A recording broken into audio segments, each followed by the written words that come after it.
नमस्कार दोस्तों, world Hindi affairs channel पर आपका स्वागत है। आज के सेशन में हम देखेंगे कि न सिर्फ पाकिस्तान बल्कि चीन तक की रातों की नींद उड़ा दी। भारत के हाथ लगा है चीन का सबसे बड़ा खजाना PL-15E मिसाइल। वो पूरी तरह से इनटेक कंडीशन में है और अब DRDO यानी कि defence research and development organisation इस मिसाइल की रिवर्स इंजीनियरिंग कर रहा है ताकि इसकी टेक्नोलॉजी को भारत की अस्त्र मार्क 2 मिसाइल से जोड़ा जा सके। जी हाँ, अब भारत न केवल आत्मनिर्भर बनेगा बल्कि चीन से एक कदम आगे निकलने की दिशा में चल पड़ा है। हाल ही में जब पाकिस्तान ने भारत के खिलाफ मिसाइलें एलची करने की कोशिश की, भारत के एयर डिफेंस सिस्टम ने सभी मिसाइलों को हवा में ही शूट डाउन कर दिया।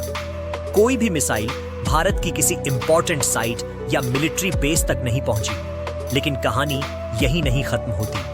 इनमें से एक मिसाइल थी चीन की PL-15E, जो पाकिस्तान अपने JF-17 थंडर फाइटर जेट्स में इस्तेमाल करता है। और ये मिसाइल न तो फटी न डैमेज हुई, पूरी तरह इंटैक्ट हालत में भारत की धरती पर गिर गई। अब जरा सोचिए, अगर एक दुश्मन देश की टॉप सीक्रेट मिसाइल बिना फटे आपके हाथ लग जाए तो क्या आप उस मौके को यूं ही जाने दोगे? बिल्कुल नहीं। DRDO के वैज्ञानिक अब इस मिसाइल को बारीकी से स्टडी कर रहे हैं। लक्ष्य साफ है, यह जानना कि PL-1E में ऐसा क्या है जो इसे दुनिया की सबसे एडवांस एयर टू एयर मिसाइलों में गिना जाता है। तो रिपोर्ट्स के अनुसार DRDO इस मिसाइल के Enix propellant system Sikar technology और एंटी जैमिंग कैपेबिलिटी की जांच कर रहा है ताकि इन टेक्नोलॉजीज को अस्त्र AMK-2 और आने वाली अस्त्र मार्क 3 मिसाइलों में इंटीग्रेट किया जा सके।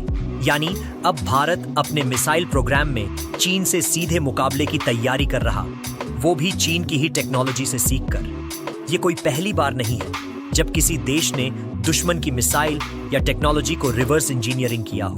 1961 में कुछ ऐसा ही हुआ था जब अमेरिका की AIM-9 साइड विंडर मिसाइल गलती से चीन के हाथ लग गई। वो मिसाइल भी नहीं फटी थी और चीन ने वो मिसाइल USSR रशिया को दे दी।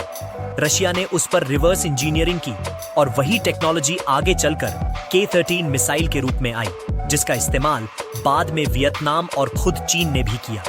यानी अमेरिका की मिसाइल टेक्नोलॉजी ही उनके दुश्मनों की ताकत बन गई। और फिर 2011 में अमेरिका का RQ-70 स्टेल ड्रोन ईरान के हाथ लग गया। वो ड्रोन भी पूरी तरह इंटैक्ट था। ईरान ने बाद में दावा किया कि उन्होंने रिवर्स इंजीनियरिंग कर लिया है और कुछ साल बाद उन्होंने वैसा ही अपना लोकल वर्जन भी दिखा दिया। इन सब घटनाओं ने यह साबित कर दिया कि अगर दुश्मन की टेक्नोलॉजी हाथ लग जाए तो वो युद्ध के मैदान में गेम चेंजर साबित हो सकती है। PL-15E मिसाइल चीन की सबसे एडवांस एयर टू एयर मिसाइलों में से एक है। इसकी रेंज 145 से लेकर 200 किट ऑन मी तक बताई जाती है। यह 5 माइक तक की स्पीड पकड़ सकती है और इसमें लगा हुआ है एक्टिव AESA रडार सीकर। इसे किसी भी आधुनिक एयरक्राफ्ट के लिए बेहद घातक बनाता है। अब DRDO इसी मिसाइल को डिकोड कर रहा है। अगर भारत इस मिसाइल को प्रोपेलेंट या सीकर टेक्नोलॉजी का सिर्फ 40 से 50% भी एक्सट्रैक्ट कर ले तो भारत अस्त्र MK-2 मिसाइल की रेंज और स्पीड दोनों कई गुना बढ़ा लेगा। फिलहाल अस्त्र MK-2 की रेंज 160 किमी तक बताई जाती है, लेकिन रिवर्स इंजीनियरिंग के बाद यह 200 किमी से भी ज्यादा हो सकती है। भारत की अस्त्र मिसाइल पूरी तरह मेड इन इंडिया प्रोजेक्ट है।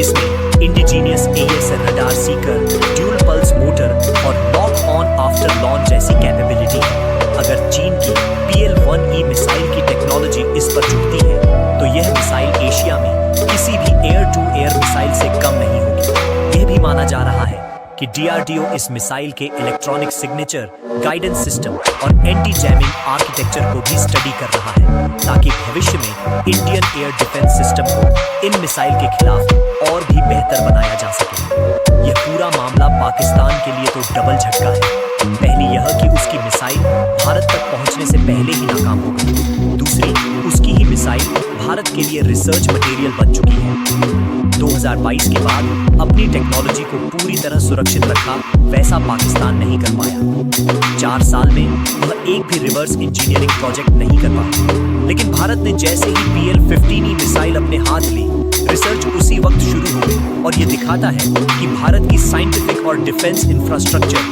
कितनी ज्यादा एडवांस हो चुकी है। चीन ने इस पर बहुत अजीब रिएक्शन दिया।